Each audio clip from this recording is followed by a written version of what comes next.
Assalamualaikum warahmatullahi wabarakatuh. Perkenalkan, nama saya Umi Sapitri. Saya dari Beta 2019 dengan nomor NIM 04011281924228.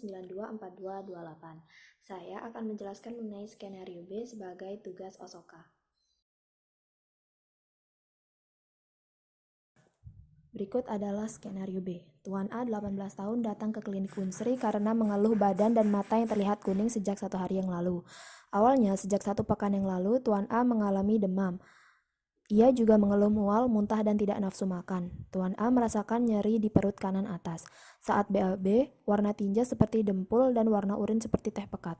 Tuan A adalah seorang mahasiswa di Fakultas Teknik yang tinggal di asrama di Indralaya. Banyak teman Tuan A juga mengalami keluhan yang sama sebelumnya.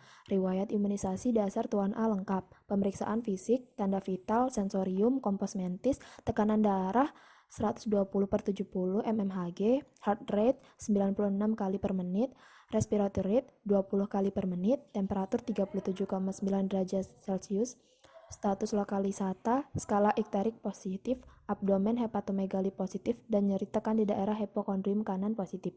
Pemeriksaan laboratorium, bilirubin direct 12 mg/sen, bilirubin indirect 1 mg/sen, SGOT 1100 unit per liter, SGPT 875 unit per liter.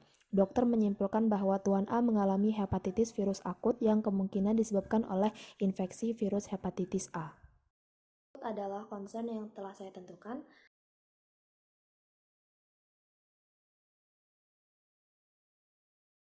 Saya menentukan concern tersebut sebagai concern pertama karena concern tersebut harus segera diobati agar tidak menyebabkan gangguan lain.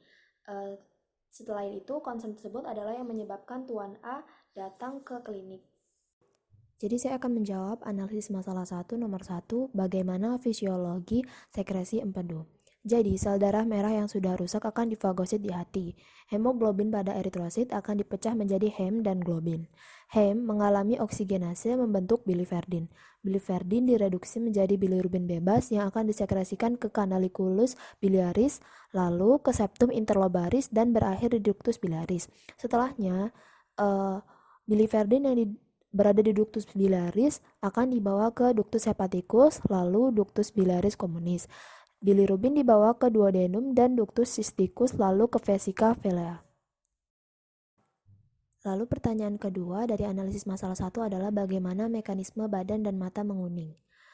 Pada penderita hepatitis A, mata dan badan menguning adalah akibat dari penumpukan bilirubin terkonjugasi ke bagian-bagian tubuh melalui pembuluh darah. Mata bisa berwarna kuning karena sklera mata tidak memiliki pigmen, sehingga ketika bilirubin terkonjugasi menumpuk di sklera mata, maka akan menimbulkan warna kuning.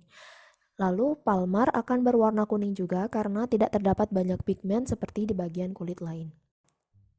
Pertanyaan ketiga dari analisis masalah 1 adalah bagaimana mekanisme terjadinya demam.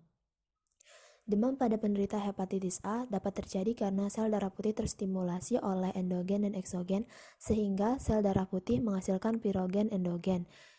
Pirogen endogen dan eksogen akan merangsang endotelium hipotalamus untuk membentuk prostaglandin. Prostaglandin akan meningkatkan termostat di termoregulasi hipotalamus, sehingga hipotalamus akan menganggap suhu sekarang lebih rendah dari suhu standar yang baru, sehingga terjadi peningkatan suhu tubuh. Pertanyaan keempat dari analisis masalah 1 adalah bagaimana mekanisme tinja bisa berubah menjadi seperti dempul. Tinja berwarna seperti dempul karena adanya hepatomegali yang menghalangi sekresi bilirubin ke usus, sehingga terjadi reflux bilirubin. Tidak tersalurkannya bilirubin tersebut akan mengakibatkan feses tidak terwarnai dan terlihat seperti dempul. Pertanyaan kelima dari analisis masalah 1 adalah bagaimana urin berwarna seperti teh pekat.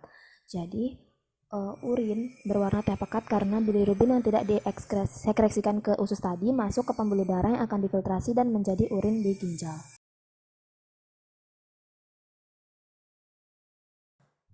Pertanyaan pertama dari analisis masalah kedua adalah bagaimana mekanisme hepatomegali. Hepatomegali terjadi akibat dari infeksi pada hepar yang mengakibatkan sel Kupffer membesar sehingga hati ikut membesar atau disebut dengan hepatomegali. Pertanyaan kedua dari analisis masalah kedua adalah bagaimana terjadinya nyeri tekan di hipokondrium kanan.